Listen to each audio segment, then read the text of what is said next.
On the last episode with Chris Kubecka, we left off. She was in the bus with several others, and they were heading towards a way to get out. Unfortunately, bombings were starting to go off in that area of their safe escape. They then take a U-turn to try to find a different place to get out of Ukraine. Join us for this episode. We hope you enjoy it. Unfortunately, human trafficking of children had already started, and that forced some of the kids and their caretakers back into Ukraine, trying to find safe areas.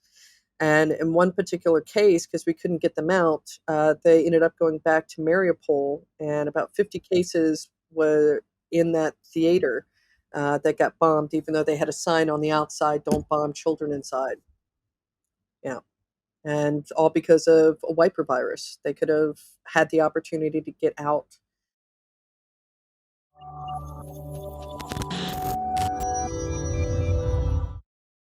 As we were finally through the Ukrainian part of the exit procedure, and we got past the sign for Romania that we had entered the zone for immigration there, it was kind of bittersweet because some people were obviously very happy, crying for joy because we had survived.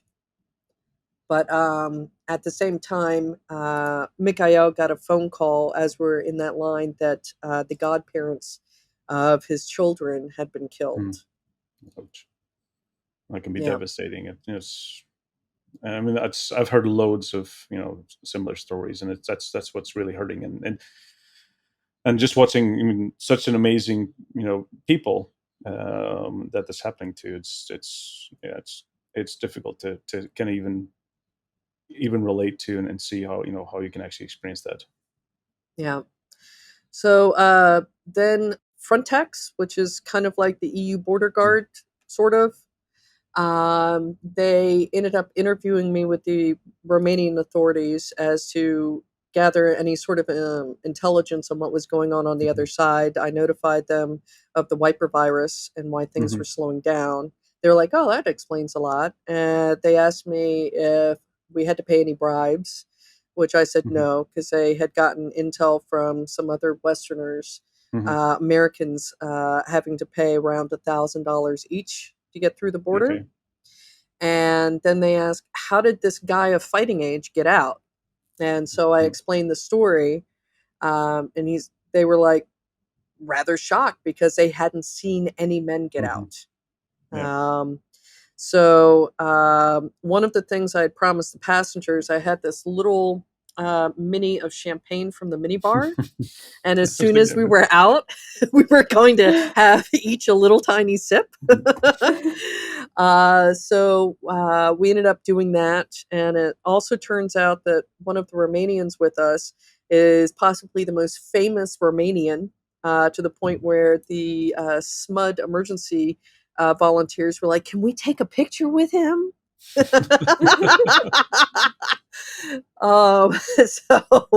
that was interesting. But once we were able to get through the interview and everything like that, was fantastic. We got food. We got all sorts of supplies. They even gave us a pizza. SIM cards, asked if people needed rides. So some from the bus were like, "Yeah, we need a ride to Bucharest." So they're like, "Yep, just jump in this car, go, go, go, go, go."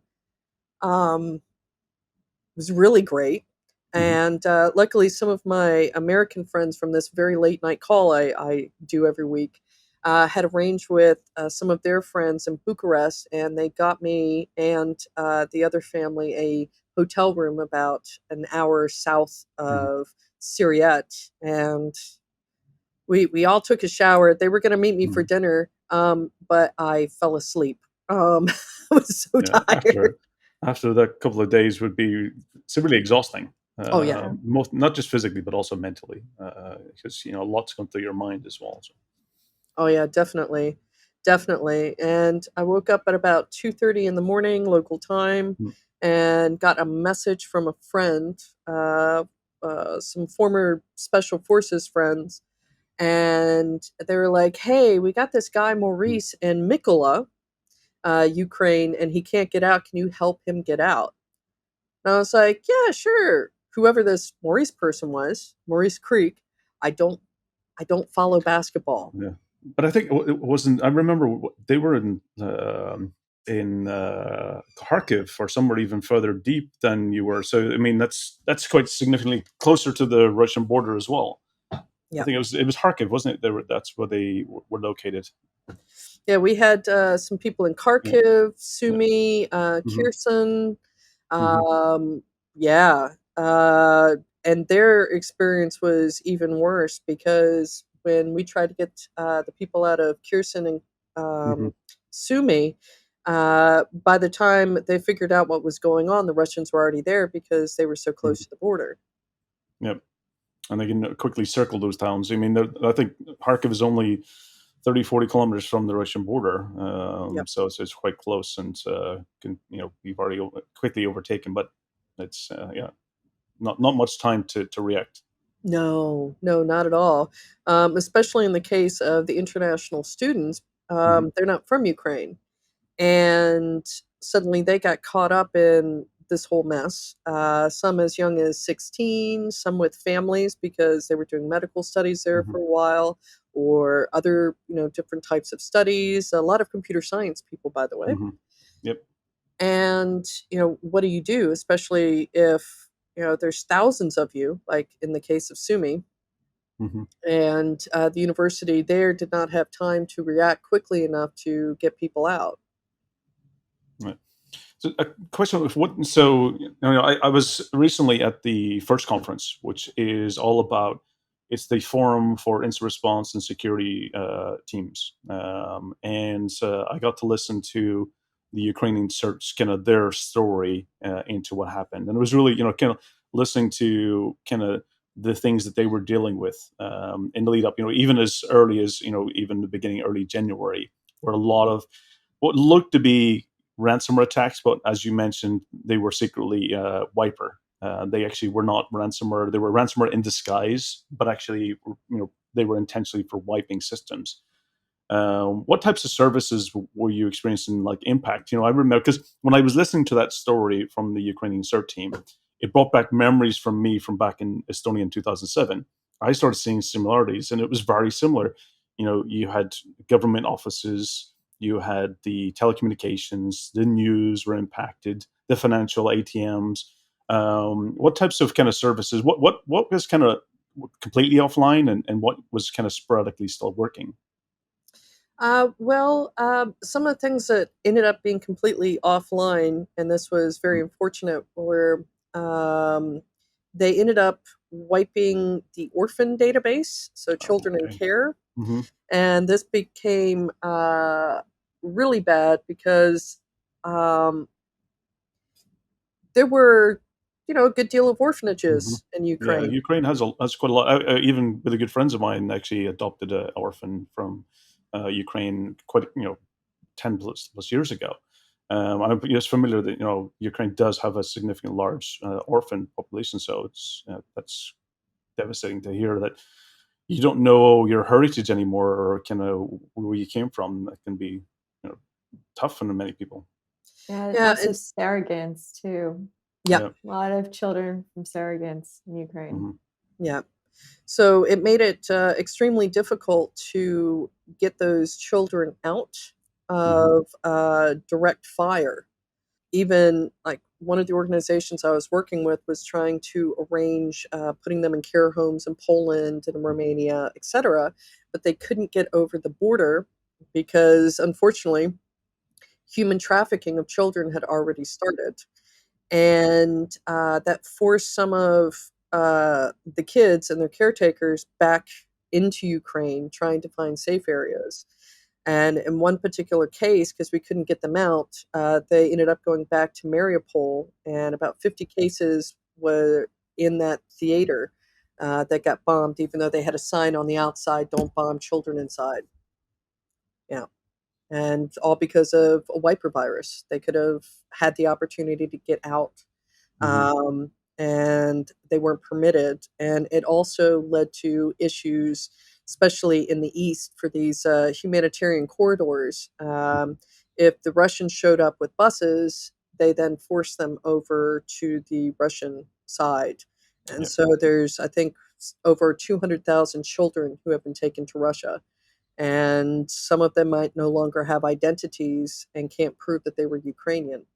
Yeah, I mean, this isn't the first time this happened.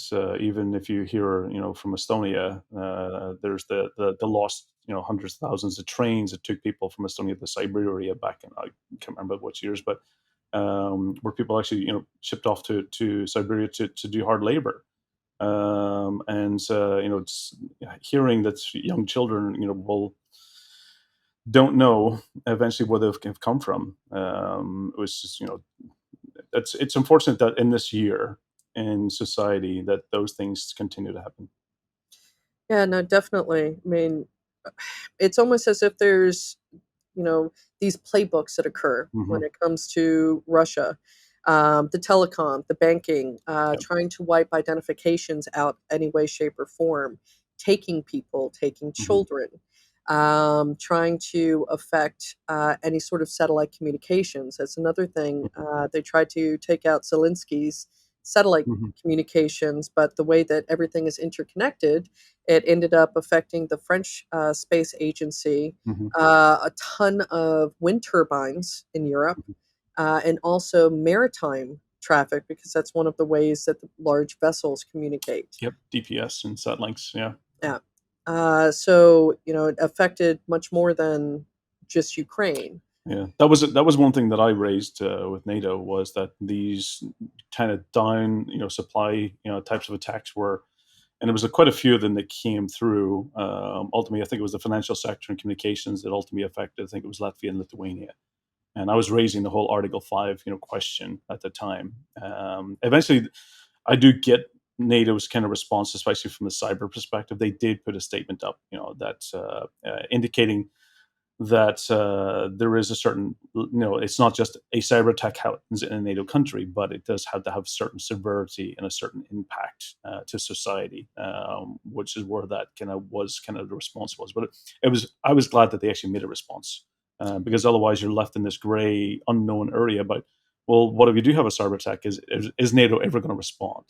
But they kind of clarified that it was all about the severity of it and the impact and also intentional motive as well would have also had to be there. So, but you're absolutely right. I mean, it's a question for you, for you as well, because I was going back and forward, and it was the community response was also whether this was a cyber war, and the feedback that I got that it was there was cyber elements, but it was much more of an information war. It was more about propaganda. It was more about you know altering the truth. What was the feeling that you had? Was it an information war? Or was it, did you see more of a cyber perspective? Well, I saw both. Hmm. And definitely there was a lot of misinformation going around. I remember we were at a hotel in Bucharest, and I think the second or third day that we were there, one of the hotel clerks made this flippant remark to me that only the wealthy people were able to get out of Ukraine. And I had been warned by my Romanian friends this is what was going around on Facebook, and it was complete BS. Hmm. And I told the lady, so you think that the family that's staying with me is so wealthy, they only have, a bag of clothes between them. But these were the types of things that were not only hitting into Romania, but also Bulgaria, Hungary. It Hmm. was particularly bad, Poland, etc., um, and Moldova. And when I was in Moldova last month, I went Hmm. between, was it last month? God, I'm losing track. Um, Between Moldova and Transnistria, Hmm. and there was a ton of it going around. But at the same time, whilst I was in Moldova, there were some very interesting things going on. Now, Moldova is not an EU or NATO member, but Hmm. they were getting hit with suspicious ransomware attacks that were actually wiping things. Hmm. Even though there's a law that was supposed to establish the CERT team in Moldova. The previous leader was pro-Russian, and basically inside information decided, since quote unquote Russia would never attack us, to not actually build up that CERT team properly and give them the resources they needed. So that was very problematic because Moldova barely has an army, much less cyber defensive capability. And then when speaking with friends in Romania and also the NCSE, Romania, it had gotten so bad in Romania, a NATO member, that they had to shut off access to government websites to anyone who was not physically located in Romania. And they were getting hammered, absolutely hammered. It's the same as what happened in Estonia. 2007 was the only way we could at least maintain, the severity happened for about 2 days in a row. That things were down, to the same point. The ATMs couldn't get cash, websites were offline, internet was slow. The only way to regain control was to really cut off the outside of Estonia. Is any inbound connection, you sever it. It means that if you're in Estonia, you could actually access other sites around the world. But if you were in, let's say, Finland or Sweden, you couldn't access Estonian sites. And that's definitely, that's one of the responses I've seen. And it seems that even today, it is the way to kind of at least maintain some type of control if you are being bombarded, and especially not just wipers but DDoS attacks, which also have been probably one of the most popular techniques that's been used. Just looking at here, I think the cyber attacks that we used were things like phishing was actually, there was about, I've got a list here. It was like over 300 phishing attacks, malware distribution, DDoS, exploiting vulnerabilities, account compromise, and network compromise. And they were targeting the telecommunication IT infrastructure in Ukraine, energy sector, commercial, financial, military, government. So that's what you have to deal with, especially all of those types of industries being impacted. And that's not. These are not just impacting government sites; these are citizens' services that you can be very dependent on today. Yeah, exactly. Chris, question for you: how can the cybersecurity community help out on this front? Because that's the one question that everyone keeps asking, and it's usually like, "Oh, you could donate," but there's other ways. I know. What are some ways that people can get involved? Absolutely. So one of the things I've noticed, at least here in Europe, that they've been trying to get, for instance, security researchers involved is if you happen to see something going on in Ukraine, for example, doing what I would say a proactive, non-destructive scan, because we don't want to add any extra traffic and burden to Ukraine. If you happen to find open systems that shouldn't be, or things of that nature, get the information in a secure and encrypted manner using PGP keys to your local country's computer emergency response team or EU CERT. Absolutely. And a question, one of the things I find, and you mentioned earlier, Chris, as well, was the open source intelligence community. I find, for me, I find that fascinating when people were looking at pieces of information on social media and going through the process. And I just, some of the techniques was just impressive, and how much the open source intelligence community were really, verifying what was being spread. I think for me, that was one area that I find interesting, was definitely a way of finding out a picture or media or news, whether it was real or not, and going through the details and process of verifying the location, the timing, the knowledge, the signs, the shadows of determining the time of day or the angle of what the picture was taking. I find that area was really, and you mentioned one that Dutch Innocent was also kind of watching the process has been fascinating. I think that's definitely one area I think the community can help, is just going through and if they see something, is trying to verify the origin and the source of if it's truthful or not, because I think that's where definitely information war, that's where it's damaging, is people's minds been turned, and if you can really find the source of the truth, I think it's critical. Yeah, definitely. Another way that the OSINT community has definitely helped my efforts out and the efforts of groups that I work with is In some of the cases, we have had situations where we've been asked to help evacuate a family, and it turns out it's not a family, it's actually Russian troops there to kidnap our aid workers and demand ransom. Or because a lot of NGOs, their main focus is helping people, not cybersecurity, they might not know how to.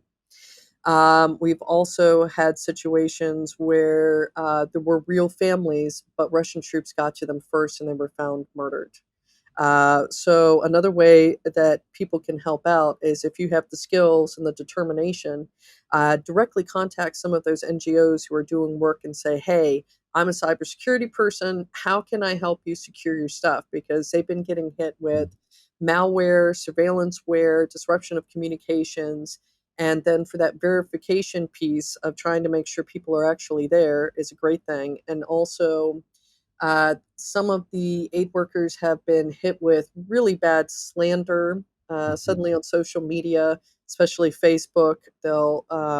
Russian operatives will post that they're actually pedophiles and all sorts of stuff, or try to dox them.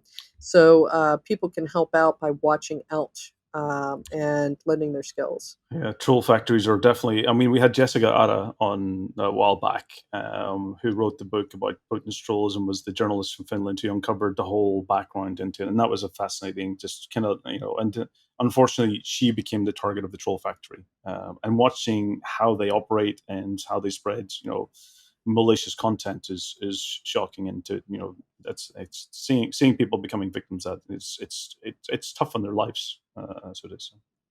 Yeah, no, definitely. And there's also been other very interesting aspects of the Ukraine war. Um, so one of the families I helped get out, they were of Jewish origin. And luckily, through my contacts at the Middle East Institute, they put me directly in touch with the incoming ambassador to Bucharest in Romania from Israel. And he was able to process their paperwork within 24 hours. But he said that the typical officer who did that was recalled back to Israel because while Ukraine is popping off, the Iranian government has increased some of the physical and cyber attacks in the region as well. I mean, you can only spread yourself out so far without being then very, very thin as well. So that's definitely increased. And I heard a bit more about it when I was in Tel Aviv last week as well. God, had to remember where I was last week. Cyber Week. Yes. Yes. So, Chloe, just interested in any insights that you've kind of been seeing from observing and watching all of the feeds. Anything that you caught your eye during the time? I mean, it makes me question social media a lot. Like, I'll be honest, like the massive misinformation out there, I start questioning, like, is this even good for us to have? I mean, even our mental health is really becoming a problem, our attention span. And it just makes me think about, like, how can we do better on that front? But also, like, hearing the stories of people evacuating and being separated from their families. Like my mom's family is from Iran, and they had to flee during the revolution, and they left a little bit too late. So, I mean, a lot of this stuff is resonating because it reminds me of my mom's history, my family's history in Iran, and it's hard. That Yeah. one suitcase, you want to have the bare basics and the most important things, and you want to use jewelry. I remember hearing that always have jewelry on at all times because it will save you. Money might not, because money might not matter as much. The But value the of change. yeah. I mean, I've heard stories of like people using it as toilet paper at one point. So yeah, jewelry is one of those things to have. So yeah. Yeah, I think we've all. I mean, I grew up in Belfast during the Troubles times, and I've always got memories. And when I was watching what was happening, it just brought back memories of then as well. So it's always tough watching countries and people going through really hard, unthinkable experiences. And for me, absolutely, there's the good things that social media brings, which it brings people together, but there is that very malicious aspect of it that can actually tear people apart.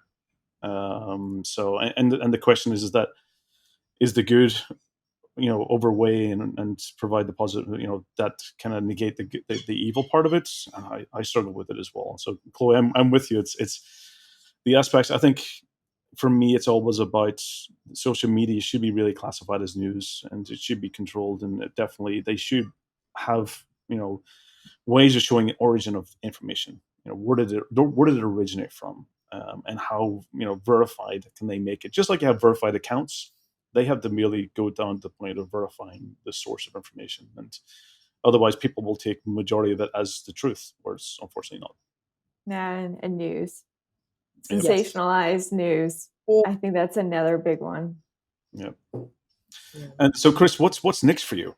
It's just what's the plan? I mean, now that you're healing, How are you? Are you well? Are you okay? Yes. Yes. What can the community do to help you and support you? Yeah. Do you want us to ship you melatonin and alcohol? You just let us know. That sounds great. Well, one of the things is, if you happen to see something that I'm going, hey, I need particular help with this, or particular help with that.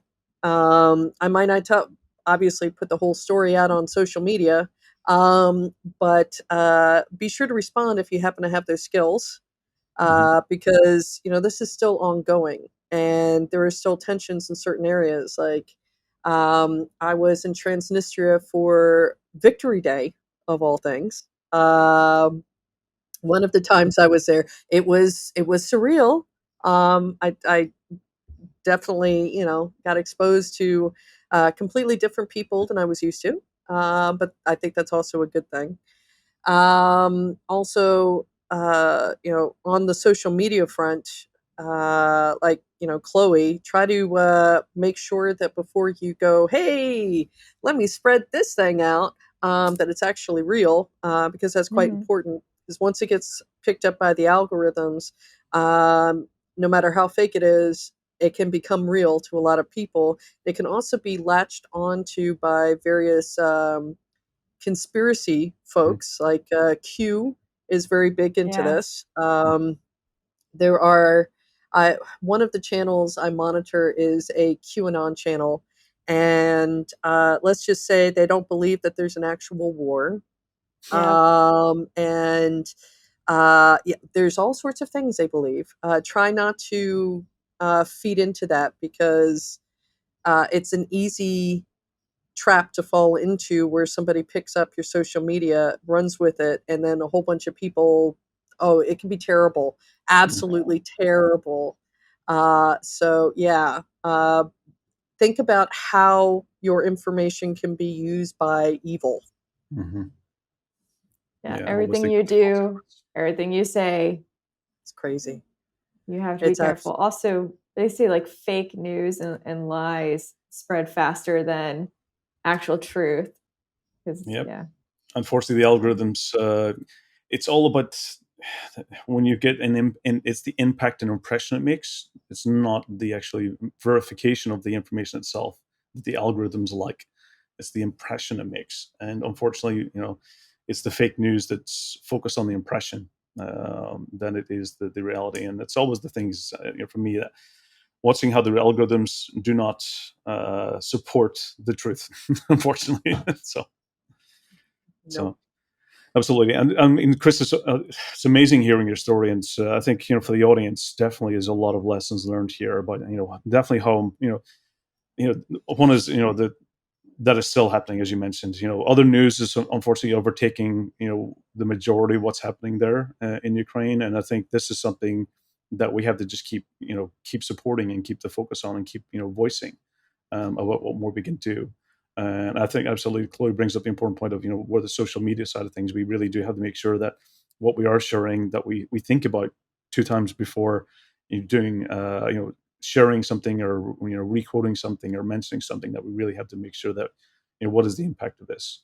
So absolutely, I mean, it's fascinating. I just hope that for you, that's that you're healthy and safe now, and that the community definitely can reach out, and whenever you do ask for help. I'm definitely sure that the community is always there. I mean, we have such a great community out there in info security that there's so many people that's willing to help and willing to even go beyond and do what they can. So definitely when we see anyone in need or anyone that knows somebody else in need, we're definitely there to help for sure. Any final things, Chloe, that you have that you would like to kind of ask Chris or any? I mean, like, I have loads, but I mean, I can always message her. But I mean, like, and everyone, if you have questions after hearing this or seeing this, message her. Like, Chris responds. And yeah, I always come to you, I think, or whenever I see at a conference, it's always like a new story I hear. And yeah, it's fascinating, but it's one of those things where I feel like we should talk more about in InfoSec is all these other issues that you bring up today. It's the impact that InfoSec has in society. That's what really comes down to is that, yes, we see data breaches all the time, but when it impacts, when the experience that Chris you mentioned, when you can't get money from an ATM, that's a real impact. When orphans lose their history and their society where they came from, that has real impact, not just for like a day or two, but for a lifetime. And this is really where it comes down to is that I think info security is one element that we talk about in the news, but I think the ones that happens on every day that has real human impact, I think that's the ones that we really need to be bringing up and discussing about what can we do to make sure that can happen. Can that happen in the future? Or what can we do to make sure that we reduce the possibility of it happening? And I think that's where we can all focus our energy and attention. And I think Chris brought up the point, I think at Cyber Week as well, that we had to think about the humans. And that's, the humans are not the weakest link. They are the most important link. They're the most important aspect of all of this. And that's where we definitely need to be, looking at focusing our attention on. Yeah, any final words or comments that you would like to leave the audience with? Yeah, certainly. One thing we also have to remember is, although we might see on the news and think that this is something that is far away, it's actually affecting the world in many different ways, from food shortages, rising prices, etc. And also, so many different countries are being attacked in different ways right now, including the U.S., that you never know if you're going to find yourself in a situation where you're going to be directly affected by this. So keep that in mind, and also try to have as much empathy as you possibly can towards the situation, because I certainly did not, wake up at the first of this year and go, oh, I think I'll help discover the world's first Geneva Convention violation via malware and have to flee a war.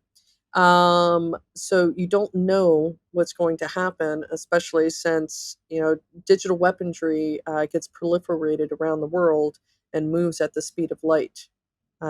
So definitely remember the humans, and that you are human, and that this affects us all. Absolutely wise words. Many thanks for having you, Chris. It's always great to hear your stories and listen to your experiences, and you've got such a wealth of knowledge to share. So I really appreciate it, and thank you for joining us again on the show. And I definitely make sure that I'm definitely won't be the last time. I'm sure there'll be many more opportunities to chat with you again in the future. And Chloe, great having you as the co-host and join me on the episodes going forward. So definitely for the audience, stay safe, lessons learned, make sure that you keep an eye out, when anyone's in need, let's do what we can to help them. So this is another episode of 401 Access Denied. Stay safe, join us every 2 weeks, and look forward to seeing you all again in the future. Thank you very much. All the best.